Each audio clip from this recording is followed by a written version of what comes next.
Welcome to another Entre Nos interview. Today, I have the great pleasure of introducing a very special guest, Dení Vázquez. She is a happiness coach, happiness trainer, and image consultant. But beyond the titles, she is someone deeply passionate about helping others discover their best selves and lead fulfilling lives. Let's her share more about her fascinating journey and how she inspires happiness in those around her.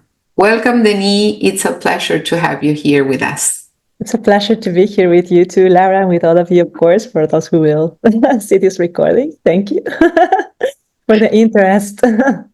Now, thank you for your time, Deni. Thank you very much. Deni, how does your background as a public image engineer and certified happiness coach shape the way you guide people towards well-being and happiness? Well, it's fantastic. It's a fantastic mix, actually, of knowledge of the outside and knowledge of the inside, because then sometimes when people are very low, sometimes it's even easier to start from the outside than from the inside, or also with very introvert people that don't want to, that have issues to get even inside of themselves. When they feel low or something, I can use colors, I can use different things of different tools like fragrances or shapes or different things, stimuli that can help them to get even like deeper or to feel the certain state that they are looking for. And that is very helpful. Like this combination of different things help me to guide them in a way in which they can become who they want to be inside and outside. That's perfect. And you brought me to what I teach, Ayurveda. And we talk a lot about aromatherapy, for example, like you were saying, smells, that it's neuroassociative. Then it's a very, very good way of helping people, to calm down, to calm, right? Yes, or it also the colors. Energize. It depends on what they need, right? Exactly, and the colors. The colors too, of course. Like, it's very nice to know that orange, for example, stimulates our appetite. Yes, exactly. Someone doesn't want to eat, like, see orange, orange things in front of you, and then it's going to flow. Let's say. Exactly, and also pastel colors, for example, calm the mind. Yes, definitely. Or brown gives also trust in other people, which is very useful for cold people. And depending on the situation, they can use it. So yeah, it's very comfortable for my clients to see or to know that with certain colors, stimuli, shapes, dresses, like way of dressing, they can transmit a different message, a nonverbal message, which is very, very powerful. Yeah, amazing. And how has your training with the Happiness Study Academy influenced your work? What was the most valuable insight or tool you gained from that experience? HSA has been amazing for me in all the ways. I don't know where to start. I did training as a coach in coach training world as a whole person certified coach. And I learned there that we have this interconnectedness between brain, heart, and God. And besides that, I was already formed in the Silva Mind Control as in meditation, let's say, and this control of our mind, etc. So I was already into that world, let's say. And with Tal, I discovered all the science, which is what's also here, but it's like more psychological science and research. And it just opened a new world for me, and especially the community. Tal, he's a role model, right? So like his humbleness, his way of memorizing things and receiving information and responding to our questions, which is fantastic for me to see this way of like giving, and not judging, not recommending anything, but just like offering. And I want to learn how to do that because I haven't seen anyone like him. And I think the community, Tal, what we learned in HSA, like it all has made my practice way more valuable and interesting and, I don't know, deeper. Like, I don't know. We're Exactly. generalists, I would say. And the most valuable tool, it's for me, has been the MBIs. And what I have shared also with my clients, like I always tell them, like, yeah, do little things every time. It's fantastic to reinforce yourself, to have this space of mind and just more clarity and more energy. And yeah, it has been a fantastic tool for me and my clients too. Yeah, no, it's amazing. Yeah, Tal, it's amazing. HSA community, it's wonderful. It's been the same for me. And, could you share a specific happiness practice you teach that has made a significant impact on your clients' lives? Yes, I'm sorry, and I messed up. It's MBIs is actually what I tell my clients, and it's the Islands of Sanity. What I wanted to say previously, sorry, because yeah, this place is my Okay. Islands of Sanity. Okay. Sorry, and the Yeah, no, MBIs is okay. more like this little, the minimal viable interventions in which, for me, has been very practical too. Because every time that we have, I don't know, like 5 minutes to do sports, if we use those 5 minutes to do them, it's better than nothing, right? And Mhm. sometimes, as perfectionists, usually we do not take like little moments to do things. We want like a whole hour to do something. And it has been very practical to get to know these little interventions that can make a whole difference in the long run. And it has helped me very much here, like in my current life, to do different things, to my clients too, to get things done little by little instead of like putting all on top of them, relaxing Exactly. anxiety and yeah, just making it better. It's like when you teach meditation, right? I normally, when I teach meditation, that I know that you also teach that. You now tell the person start with 5 minutes. Sit for 5 minutes, because a person who is not used to meditate or to do any activity for longer periods, it's better if they start slowly, because then it becomes a habit, right? Because if you come with everything, then you quit because you don't have time, it's too stressing, and you're right with that. Little by little, you build something good, right? A habit. That's Absolutely. And it can also be, well, that's like a very comfortable way. And another one in which I put myself into meditation was with Isha Yoga, in which they yeah, tell you to do 21 minutes of practice every day. And like you make the commitment of doing it for 6 months at the beginning. yeah. And 40 days, it's twice a day. So you just look for the time to do it and you realize that you have it actually. Whenever you have something very clear, you get everything to get it done. But the thing is giving us the time and the commitment to get it done. And so, yeah, right now I just realized that I have been practicing this for 2 years, like every day, once a Wow. day for 21 minutes. So, yeah. Perfect. Isha Yoga, then Yes, Sadhguru, right? exactly. He has a practice Yeah, I called know Shabari him. Mahamudra Kriya. That's the one that I do Yes. every morning. Yeah.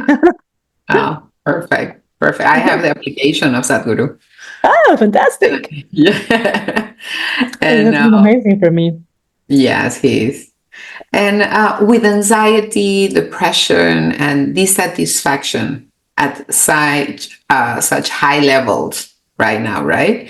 How do you tailor your workshop or courses to address these pressing collective challenges?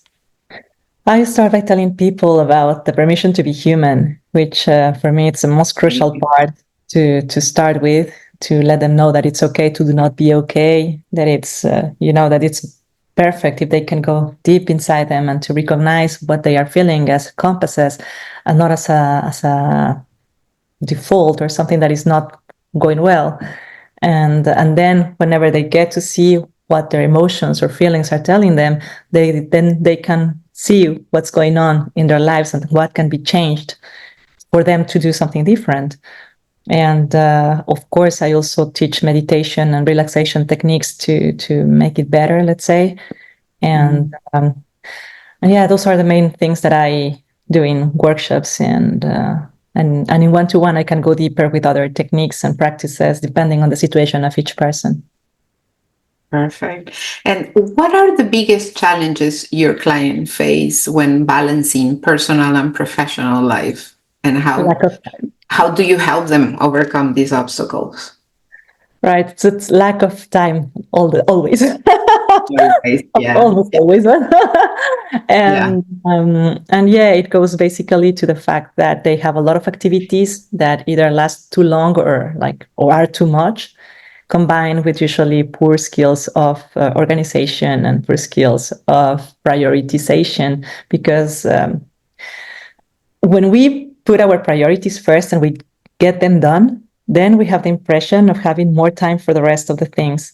And it doesn't matter if it's at the beginning of the day or during the day, but even Casey Holmes says it in her book, Happier Hour, in which she says that every Okay. time that we do things that are important and meaningful to us, we have the impression that we have more time, like time affluence. And this time affluence, whenever I get my clients to discover what are their priorities, like their really main priorities, they can start to do them first, and then they feel this anxiety or this lack of time become better, and they feel more balanced with what they have to do. Yeah. Casey was one of the guests also of the Entre Nos. Jones. Yeah. I don't know, but Casey Jones is our fellow journaler, and the book is Casey Holmes. It's a lady. Casey Holmes. Yeah, I yeah. heard, Casey Jones. The But Casey mind play trick.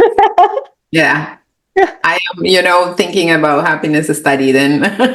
yeah, no, yeah, you understand. Yeah.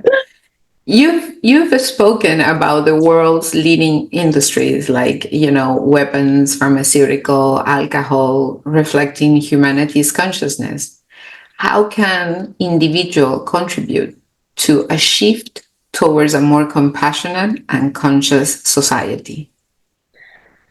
It always starts with oneself, developing like more love, more self-compassion. And whenever we get to know each other better, and we can feel this compassion for ourselves, we can also give more to the world. And this goes, I don't know, for example, being pharmaceutical. At some point, I was having a pain in like between my stomach and liver, I would say. I go to the doctor, he gave me pills, and he was like, okay, just take them and you're going to be okay. It was like 3 years ago. And I was like, and what should I avoid eating? He's like, oh, no, you can eat everything. While you take the pills, everything is fine. And I was like, okay, well, thank you. And thinking for myself, I was like, this is going to kill my pain, but this is not going to heal me, right? Okay. Things are going to get worse in the time. So I just decided not to take them and to pay attention to which were the foods that were causing this pain. And when I realized that it was fat, which I didn't process very well at some point, I decided to just cut a little bit the intake of it and eat differently. And suddenly the pain was gone. I can eat everything again. And no peace, So just this awareness goes for everything, like physically, emotionally, intellectually, like every time that we go inside, we discover more things about ourselves. We develop more self-love, more self-compassion, more self-knowledge. And this allows us to express also more knowledge, like more envy to discover the others, which makes us understand others and have more compassion for others and love. And when we love something, we do not want to harm it and to cause any damage to it. We feel connected to the earth, to the people, and we just suddenly stop thinking that we are separate beings and that everything is us somehow, some way.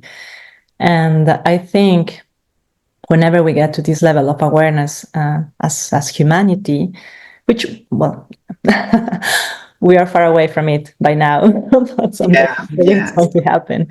But the thing is that whenever we feel disconnectedness, we can just increase these like the frequencies of our existence. Exactly. And I guess, although I would love to do more by teaching my own knowledge or helping people to get to their inner self, let's say, and have this connectedness to everything, it's a process that each one has to find out in different people, and I would love to be that channel at some point. Exactly. Yeah, because it's changing us that will make a difference. The change Exactly. is not outside, like Tal also tells us, right? That it's not outside, it's within us. Absolutely. It all starts within ourselves, with ourselves. Exactly, exactly. And Deni, what are your upcoming projects or aspiration for expanding your impact in promoting happiness and well-being? Well, one is going more viral in social media, which I'm a little bit shy in social media, I would say, but I need to expand more there, and also like going more into companies to teach this knowledge Mhm. and expand also my offers in something that can be taken into the soul, the image, the outside, and the happiness. So I would like to find this world in which I can connect everything in one product, let's say, and offer it. So I mean, that's research of that. My dream is also to teach at some point in universities or adolescents and Mhm. make a change also in them. I really love to teach, and those are my upcoming projects. That's amazing. That's Thank you. amazing. Thank you. Yeah. I wish I could tell And already I'm so successful, I'm not there yet, but I'm on my way, and hopefully this yes, and you viral will. follows. And You yeah, will. thank you. You will. And at the end of our interview, Deni, could you share with us one thought that could contribute to building of a better world? There is a phrase that has changed my life, and it is everything is perfect in the universal order. Yeah. And this phrase has made miracles for me because every time that I want to control something or that things are not going in the way I want to, I just go back to this phrase and it gives me peace and it just makes me feel like everything is fine. I mean, the universe works very well without us, without my influence, let's say. Exactly. And I just need to let it be done, let's say. And this phrase goes for everything: to accept death of loved people, separations, friendships that sometimes just go away, or something Mhm. like, yeah, everything is perfect in the universal order. And this goes also for wars, which we are living right now, which are not comfortable and are scary for a lot of people. And even for the non-involved people are scary. So Mhm. when we understand that some wars have changed the frequencies of humanity for something better, and we see again like going back, it's not going back to the same point. We are already in an upper level, but things have to revolve. It's like the spiral, like our Yeah. sometimes or our processes. It's not like this. It goes like, Exactly. Exactly. and it's just a process. So yeah, let me say this phrase again for everyone. So Yeah. in Please, I was eyes. going to say that. Everything is perfect in the universal order. Exactly. Thank you. Thank you very much. A It's pleasure. been a pleasure to have you in the Entre Nos. It's Thank a you for your pleasure. time, Denis. Thank you. Thank you to you, Laura. Thank you to everybody too. It's a lot. God bless. Thank you.